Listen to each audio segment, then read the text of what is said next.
Hello जी, राम राम जी। कैसे हैं आप सब लोग? आई होप कि आप सब अच्छे होंगे। तो वेलकम है आप सबका मेरे चैनल पर।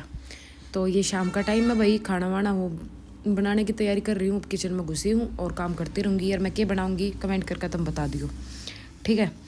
और आज सब तो एक सवाल है पहला, बाकी के कमेंट वमेंट बाद में करेंगे जो भी बात करनी है। सवाल मेरा यो है, जो भी बुटीक वाली बेबे जो भी सूट सिला है, बुटीक कर रही है या होम बुटीक है या घर पे सिला है, कैसे भी सिला है, सब नो बताओ कि एक सूट आप कितनी देर में सिल दो हो। मेरा टाइमिंग है 1.5 घंटा। कई बार 1.5 तो पहला भी हो जावा, कई बार 1.5 लग जावा है। 35 मिनट में मैं एक कुर्ती बना दूँ हूँ। 35 तभी पहला बन जाए कई बार तो 1.5 आप लगा कर चलो। 1.5 घंटे में मैं एक सूट रेडी कर दूँ हूँ। तो आप लोग बताओ कि आप कितनी देर में एक सूट रेडी कर दो हूँ।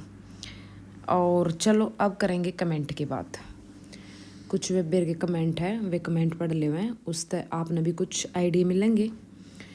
दी मेरा बुटीक है, मैं शुरू में सिलाई कितनी रखूं, बुटीक अभी शुरू किया है। दी आपसे बहुत मोटिवेशन मिलता है। थैंक यू बहन, थैंक यू सो मच।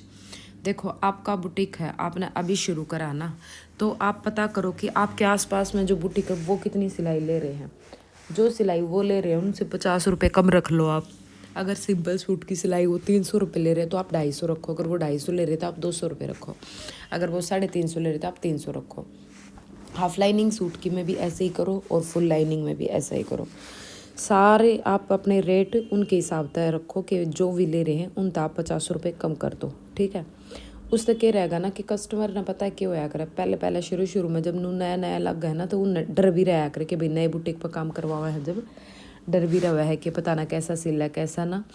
और अगर आप 50 रुपये कम रखोगे और फिर इतने लोगे तो वे नहीं सोचेंगे इतने लेने हैं तो क्यों हमारा रिस्क ले, अपना जहाँ सिलवा वहीं ना सिलवाएंगे। अगर आप 50 रुपये कम रखोगे तो ननू लागेगा चल 50 रुपये कम है, क्योंकि बहुत सारे ऐसे रवा है कि भाई 10-10 रुपये बचाने के चक्कर में भी कुछ नई चीज़ ट्राई कर रहे हैं। तो आप स्टार्टिंग में अपना कम रखो, कम रखोगे तो कस्टमर ज़्यादा गेन होंगे, ठीक है। दी टाइम नहीं निकाल पाती हूँ, क्या करूँ? तो देखो बहन, टाइम तो आपको निकालना ही पड़ेगा अगर आपको कुछ करना ही है तो। और टाइम कभी किसी के पास होता नहीं है। आप घर घर में ही अगर घर का ही काम करते हो ना, तब भी कभी कुछ काम नया आ जाए ना तो आपको होगी कि टाइम ही नहीं है। टाइम होता नहीं है, टाइम निकालना पड़ता है। और निकालना तो खुद को ही पड़ेगा। अब आपका टाइम कोई और तो नहीं निकाल पाएगा, है ना। देखो आप अपने टाइम की मैनेजमेंट बना लो कि आपको ये काम इस टाइम कर लेना है, ठीक है। उस टाइम तक आप उस काम को ख़त्म कर दो। आप सुबह उठते ही ये सोचो कि आपको आज क्या करना है, कुछ नया क्या करना है। आप अपने घर के सारे काम जल्दी जल्दी ख़त्म करके फिर अपने उस काम पर ध्यान दें, क्योंकि घर के कामों में उलझे रहते हैं ना हम, तो अपने लिए टाइम नहीं निकाल पाते। अच्छा एक बात बताओ, जो काम के लिए टाइम निकालना, सोने के लिए टाइम निकल जाता है ना। देखो पहले मैं जब मैंने बुटीक नहीं कर रखा था ना, तब मैं भले ही घर में कितना ही भी काम होता, बाहर का कितना ही भी काम होता, लेकिन मैं सोने के लिए टाइम ज़रूर निकालती थी। क्योंकि मैं दिन में इतने 1-2 घंटा नहीं सो लेती थी ना, मेरा मन ही नहीं लगता था। मैं बीमार से लगती थी अगर शाम तक मैं ना सोऊं तो 1-2 घंटा। इसीलिए कहती हूँ कि अगर हम सोने के लिए या किसी और काम के लिए, अब घर में 1-2 काम एक्स्ट्रा हो जाए उसके लिए भी तो हम टाइम निकालते हैं ना, तो अपने लिए क्यों नहीं टाइम निकाल पा रहे? फिर ये बताओ। अपना टाइम से थोड़ा सुबह जल्दी उठ जाओ, आधा घंटा जल्दी उठ जाओ, उसी में आपके काम शुरू हो जाओगे। जल्दी उठोगे जल्दी काम खत्म होंगे, लेट उठोगे लेट काम खत्म होंगे। अगर आप 6 बजे उठ रहे हो तो 5:30 बजे उठना शुरू कर दो। जो 6 बजे तक 6:30 तक आपके काम खत्म होते हैं ना, वो 5:30 तक हो जाएंगे। तो आप आधे घंटे में देख लो कितने काम कर सको हो, ठीक है। एक बेबे का कमेंट है, तन्नू यार कोई नाम बताओ बुटीक का, बुटीक के लिए कोई प्यारा सा यूनिक सा नाम जो हर कोई आराम से बोल ले। कोई नाम जरूर सजेस्ट करना। बुटीक का नाम देखो, बुटीक का नाम ऐसा रखो जो यूनिक सा भी हो और अच्छा भी लगे। बाकी देखो आप अपने नाम के साथ भी कुछ, जैसे क्या नाम आपका, अर्चना सिद्धू, अर्चना फैशन बुटीक, इस टाइप से रख सकते हो। या फिर आप किसी भगवान के, जैसे राधे राधे बुटीक, जय श्री श्याम बुटीक, ऐसे करके भी रख सकते हो। और या फिर मतलब कोई भी आप गूगल पे भी सर्च कर सकते हैं, वहाँ पे भी आपको अच्छे अच्छे नाम मिल जाएंगे। लेकिन आप अपना एरिया देखो कि एरिया के हिसाब से आपको कौन सा नाम शूट करेगा। क्योंकि आप ज़्यादा फैंसी नाम रखोगे अगर आप गांव साइड से हो तो वो उनको मतलब उसका मतलब ही नहीं समझ में आएगा, ठीक है। और अगर आप शहर की तरफ हो तो शहर के हिसाब से कोई यूनिक सा बढ़िया सा फैंसी सा भी नाम आप रख सकते हो। तो बुटीक के लिए आप नाम खुद ही सोचो, मैं तो क्या ही बताऊँ।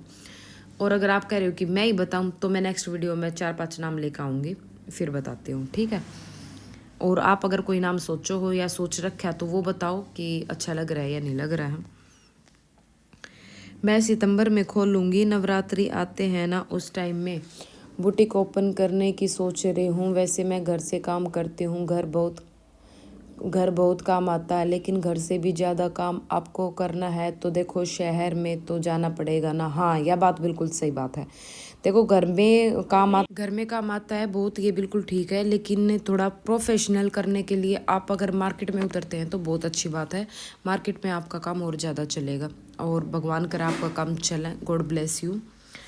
मेरे पास एक अम्ब्रेला मशीन है और मैंने आपको बताया था, मैंने अभी जैक F5 ली है और इंटरलॉक की मशीन भी है मेरे पास, सब कुछ है। बस मैं जा रही हूँ कि बुटीक को थोड़ा सा ना अच्छा बनाओ, क्योंकि कहते हैं जो दिखता है वही बिकता है और काम मेरा अच्छा है। मैंने सारी ड्रेस बना लेती हूँ, कन्हैया कर लेती हूँ, मतलब बहुत अच्छा है कि घर भी आता है, लेकिन मैं इससे अच्छी लेवल पर ले जाना चाहती हूँ। और आपकी वीडियो तो मुझे बहुत मोटिवेट करती हैं। आपको बताइए, मैं रोज़ देख रही हूँ, रोज़ लाइक भी करती हूँ और आपको कुछ ना कुछ कमेंट भी करती हूँ। हाँ जी बिल्कुल, थैंक यू सो मच। और बहुत अच्छी बात है, अगर आप आगे बढ़ना चाहते हो ना तो बिल्कुल बढ़ो। देखो क्या होता है ना कि हम घर घर में करेंगे ना तो घर घर से ही रह जाएंगे, लेकिन आपको अगर बढ़ना ही है और आप सोच ही रहो कि हाँ मैं अपने थोड़ा सा कंफर्ट जोन से निकलूं, तो आपको बिल्कुल करना चाहिए। बहुत अच्छी बात है और बहुत अच्छी सोच है आपकी, और ऐसे करके आप और ज़्यादा पैसे कमा सकते हैं। कल को अगर आपसे काम ज़्यादा आता आपके पास तो आप कारीगर मास्टर वगैरह भी रख सकती हैं बाहर जाके, तो और ज़्यादा अच्छा आपका काम चलेगा। भगवान करे आप खूब तरक्की मिले आपको और ऐसे ही आगे बढ़ते रहो। तो मेरा तो हमेशा यही होता है कि भाई सब कमाओ और सब अपने लिए कमाओ और अपने लिए जियो, अपनी इच्छाएं अपने शौक़ पूरे करो। एक बेबे का कमेंट है, हेलो जी मुझे आपसे एक हेल्प चाहिए प्लीज़। मुझे स्टिचिंग आती है और मुझे इनकम की भी ज़रूरत है। मैं स्टिचिंग स्टार्ट करना चाहती हूँ पर अंदर का डर ही ख़त्म नहीं होता। ये सोचती हूँ अगर किसी का सूट ख़राब हो गया तो। देखो ये डर तो आपको एक बार निकालना ही पड़ेगा, क्योंकि देखो जब आप एक बार घर में है ना, सबके कपड़े बना लो जो भी साइज़ है आपके घर में, मम्मी के, सास के, बहन के, देवरानी के, जेठानी के, तो आप सबके कपड़े बना लोगे ना तो उससे आपको आइडिया मिल जाएगा भी कौन से साइज़ में कौन से में कहाँ क्या दिक्कत आ रही है। और रही बात 19-20 वाली दिक्कत, तो 19-20 वाली दिक्कत है ना जो परफेक्ट होते हैं ना उनसे भी आ जाती है, ऐसी बात नहीं है। कई बार कपड़े का भी फ़र्क हो जाता है, कपड़े की वजह से भी आ जाती है, और कई बार कुछ भी फ़र्क लगा लो आप, थोड़ा बहुत तो हो ही जाता है। सबसे बड़े बड़े बुटीक वालों के पास से भी अल्ट्रेशन आती है, ऐसी बात नहीं है कि वो एक बार में ही सबके परफेक्ट बना देते। सब बहुत सारों के बन भी जाते हैं, लेकिन बहुत सारों के, क्योंकि कुछ को है ना थोड़ी थोड़ी चीज़ों में नुक्स निकालने की आदत होती है, तो वो लोग ही आते हैं। चाहे कितना ही बड़ा बुटीक हो वहाँ भी अल्ट्रेशन आती है। आप डरो मत बिल्कुल भी। आप जब अपने घर में सबके कपड़े अच्छे से बना लेते हो तो कस्टमर के भी बन जाएंगे, कोई बात नहीं। और कस्टमर की अगर कहीं से कुछ दिक्कत आएगी तो वहाँ से आपको सीखने को मिलेगा कि हाँ भाई यहाँ मैंने ये गलती की थी, अभी इन्होंने मुझे बताया तो अब मैं ये गलती नहीं करूँगी, ठीक है। तो निडर होके अपना आप पर भरोसा रख के और काम शुरू कर दो, आप घबराओ मत बिल्कुल भी, ठीक है। क्योंकि देखो एक बार तो आपको स्टैंड लेना ही पड़ेगा, और जो पहला कदम और पहला स्टैंड होता है ना वही सबसे मुश्किल होता है। उसके बाद कुछ भी मुश्किल नहीं होता है। उसके बाद तो जो चीज़ आपने कभी सोची भी नहीं थी कि ये मैं बना लूँगी, वो भी आप बना लोगे और बना लोगे। मैंने खुद बनाई है, ठीक है। जो मैंने सोची नहीं थी, कभी सीखी नहीं थी, कभी देखी नहीं थी, वो चीज़ें भी मैंने खुद से बनाई हैं, तो आप भी बना लोगे, ऐसी बात नहीं है। कुछ भी काम ऐसा नहीं है जो हम नहीं कर सकते हैं। जिस काम पर हमारा इंटरेस्ट और फोकस होगा ना वो काम हम 100% करेंगे। बस अपना 100% देना है आपको, अपनी तरफ से कोई भी कमी मत छोड़ो, ठीक है। तो चलो भाई आज की वीडियो करती हूँ यहीं पे एंड। कैसी लगी ये वीडियो कमेंट करके ज़रूर बताना, और जो मैंने क्वेश्चन कराया था स्टार्टिंग में वो ज़रूर बताइए। और कुछ आइडिया आपके हों और कुछ सजेशन हो तो वो भी दिया करो, ताकि एक दूसरे की हेल्प मिले, ठीक है। और जिसने भी प्रमोशन करवाना है, अब मैं डेली 2 चैनल के प्रमोशन करा करूँगी। जिसने भी अपने चैनल का प्रमोशन करवाना है वो कमेंट करके बताना कि आपको चैनल का प्रमोशन करवाना। लास्ट में मैं दोनों के स्क्रीनशॉट लगाया करूँगी, तो उससे आपने एक दूसरे की हेल्प मिलेगी और प्रमोशन होंगे, ठीक है। तो राम राम जी, बाय बाय, मिलते हैं नेक्स्ट वीडियो में।